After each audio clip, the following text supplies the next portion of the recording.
Dale is an awesome guy. It's also nice to spend some time with him, but I believe he has a really good pulse on trucking, where the future is and what the expectations in the years will be to come.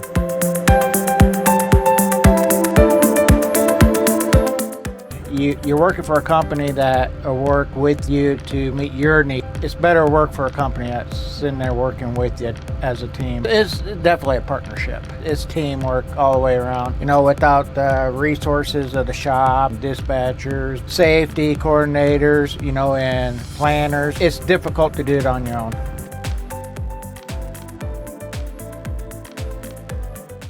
I love the equipment. You know, the trucks, they take very good care of the trucks. We're always on time with the maintenance. We drive a Peterbilt. My brother-in-law drives for Decker. He's got a Volvo. It's top notch in how they take care of their equipment. The equipment's top notch. And if you have a problem and need it fixed, you just make a phone call and it happens.